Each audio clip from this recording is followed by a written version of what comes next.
There is a version of you that started something for the right reasons. Maybe it was a business, a ministry, a marriage, a movement. You remember the beginning. You remember the clarity of it. You were solving a real problem for real people, and the work felt clean and good and honest. You went home at night tired in the best possible way. And then something shifted, slowly, quietly. So quietly, you almost missed it. The work stopped being about the problem and started being about you. The metrics that used to tell you whether people were helped started telling you whether you were significant. You stopped asking, "Is this working for them?" and started asking, "Does this make me look like the kind of person who builds things that work?" You don't talk about that shift out loud. Nobody does, because the language around it sounds the same from the outside. You're still using words like vision and legacy and impact, but the inside of it feels different, hollow, in a way you can't quite locate. That hollowness. That is where I want to start today. Because we come to Genesis 11, and the religious instinct is to rush to the judgment. Pride, punishment, scattered, lesson over. But the text labels the what, and I want to sit in the how. I want to look at the neurological and emotional collapse that made the tower feel not just possible but necessary. Because pride doesn't announce itself.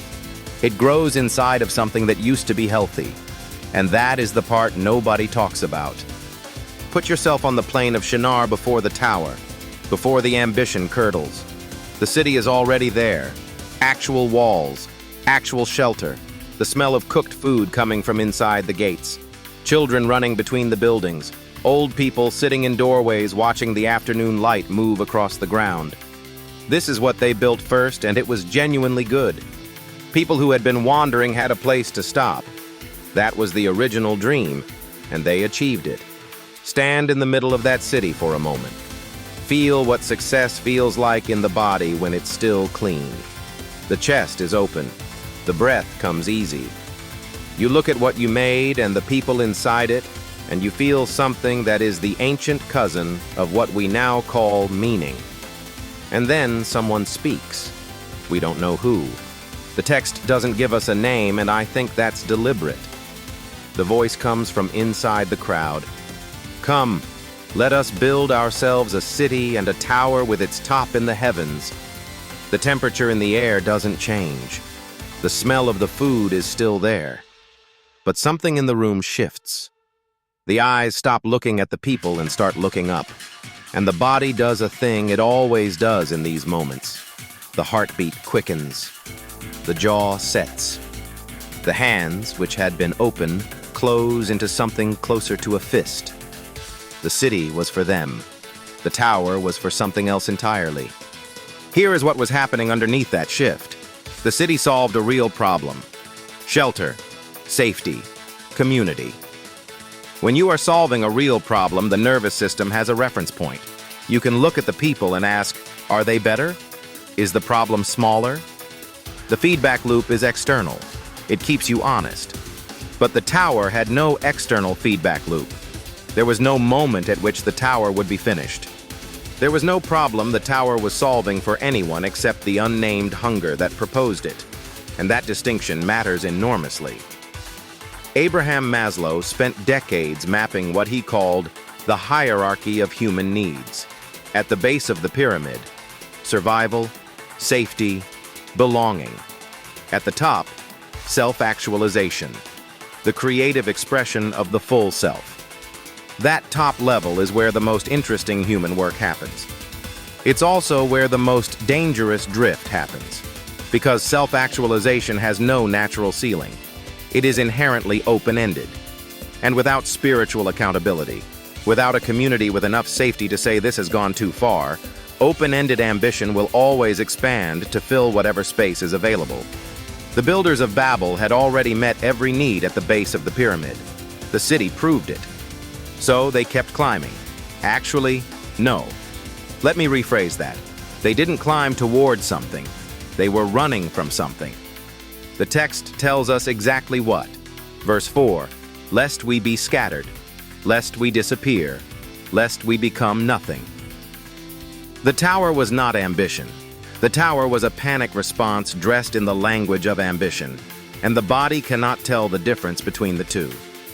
I want to be precise about what pride feels like before it becomes the thing we call pride. From the outside, it looks like confidence. It looks like certainty.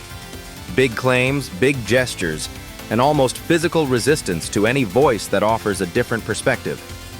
We see it in leaders and we think, that person is full of themselves. But from the inside, in my clinical reading of this text and in the research, pride feels like starving. It feels like the specific, unbearable hunger of a person who has achieved everything they set out to achieve and is now terrified of the silence on the other side of it. Psychoanalyst Heinz Kohut spent his career studying what he called narcissistic injury. The wound beneath grandiosity, he found, is almost never an excess of self-regard. It is a fragmented self, a self that never received sufficient mirroring, sufficient acknowledgement that it existed and mattered. The grandiosity is the scaffolding built around a self that doesn't feel solid. The tower at Babel was scaffolding. The people building it were not full. They were trying to become full by building higher. And this is the wound beneath the wound. You cannot construct your way out of emptiness. The tower will always need another level. The name you are trying to make will always need a louder confirmation. And when that logic takes over a leader, it doesn't just destroy the leader. It pulls an entire civilization up the scaffolding with them. You know that feeling when a leader you once respected starts changing the language around what they are doing?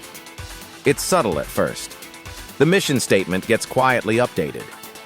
The thing that used to be described as serving people starts being described as building a movement.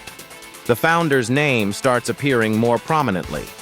The story of the people being helped gets replaced by the story of the person doing the helping. The Instagram captions get longer and more philosophical. The replies to criticism get faster and more defensive, and you notice it.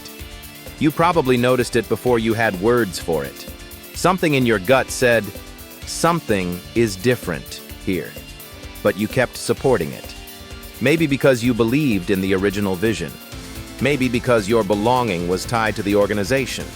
Maybe because you didn't trust your own read on the situation. Stay with me on this. In 2026, we have a front row seat to this arc playing out faster than it ever has before. The feedback mechanisms of social media compress what used to take years into months. A leader can go from solving a genuine problem to performing the solving of a genuine problem inside a single calendar year. The platform grows, the audience grows, the financial incentives grow. And at every level of growth, the original question, is this actually helping people, gets a little quieter, and the new question, how do I maintain this position, gets a little louder. That is Babel. That is exactly Babel. The city was real. The people inside it were real. The original call was real. And then the tower went up, and the tower had nothing to do with any of it. The most dangerous leaders are not the ones who started wrong. They are the ones who started right and kept going past the point where it was still right. Here is the question in this text that I cannot answer, and I don't think you should try to answer too quickly either. God gave the human family a clear instruction before Babel. Genesis 9. Be fruitful, multiply, fill the earth, spread out, go wide, diversify, cover the ground. Babel was the direct refusal of that instruction. Not because the people were building was fine, but because they built in one place, at one scale, under one vision, with one language, refusing to scatter. The city and the tower were, among other things, a monument to the refusal to be sent. And here is the tension I can't resolve.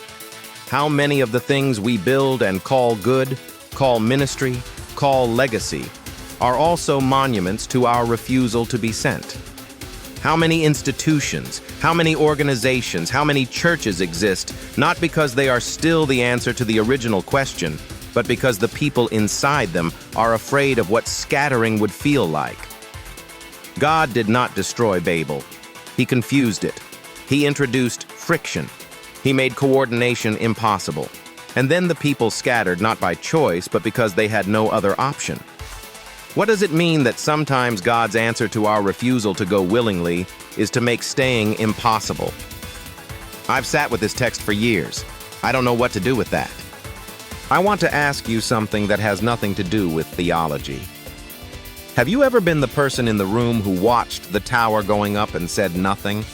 Not because you didn't see it, but because you didn't know how to stop it, or because the cost of saying something felt too high.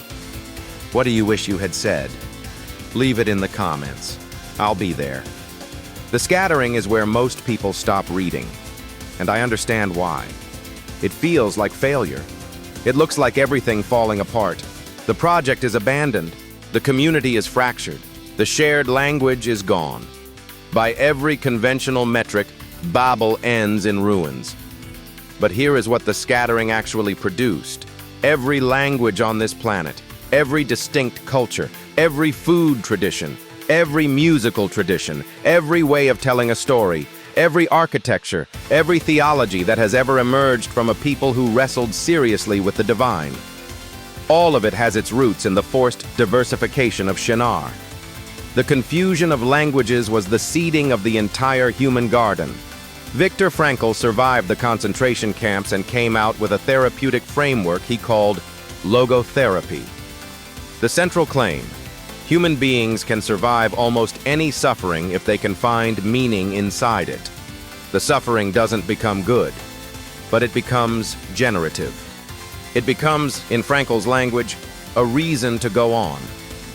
The leaders and communities who survive their Babel moment, who actually come out of it with something worth passing on, are the ones who eventually ask the hard question.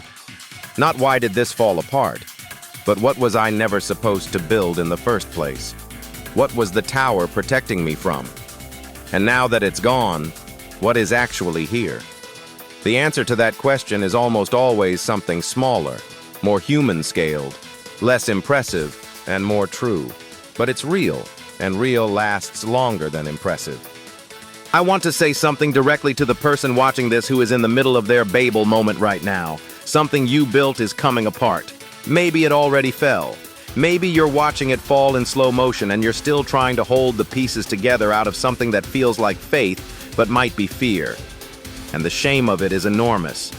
Because you started this thing with good intentions. You can remember the original call. You can remember the version of yourself who was building the city, not the tower. That person is not gone. Actually, I want to say something stronger than that. The ambition that built the tower is the same ambition that built the city. It didn't become bad. It lost its tether. It stopped being accountable to the people it was supposed to serve. And that tether can be found again. But only after you stop pretending the tower is still standing.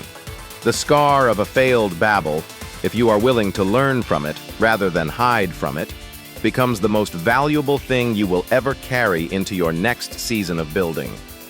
Because you will know, in your body, and not just in your theology, the exact moment the blueprint changes. You will feel it. And this time you will have language for it. Your brokenness is not disqualifying. In the economy of God, it's usually the prerequisite. Here is the question I want you to carry with you. Not whether you are building something. You are. Everyone is. The question is whether you are still building what you were originally called to build, or whether the tower went up so gradually you stopped noticing when the city disappeared underneath it. Go back to the blueprint. Find the original version of the thing, the one with the names of the actual people it was supposed to help. The one before it had a brand. The one before it had a budget that needed protecting. And ask yourself honestly, is that still what this is? Because the divine instruction was never to stop building. It was to spread out, to go into more places, to fill the earth rather than scrape the sky. The call was always plural and wide and humble. It was never one tower. It was 1,000 smaller, truer things scattered across the ground. That is the vision that lasts. In our last video, we explored the psychology of the group at Babel, how echo chambers work in the nervous system, How political leaders lose their individual voice inside collective identity. How compliance and groupthink built the tower just as surely as pride did. Today we looked at the inside of the leader rather than the crowd. And what I hope you are seeing is that these are the same collapse from opposite directions. The prideful leader refuses to hear the voice that says enough. The compliant crowd refuses to be the voice that says enough. One is the silence of arrogance. The other is the silence of fear. And together, those two silences are the only reason any tower ever gets built. The intervention at Babel required both. The scattering broke the leader's platform and returned the crowd to their own names, their own languages, their own irreducible, God-given identities. Difference was the cure. Then, and very likely now, I'll see you in the next one.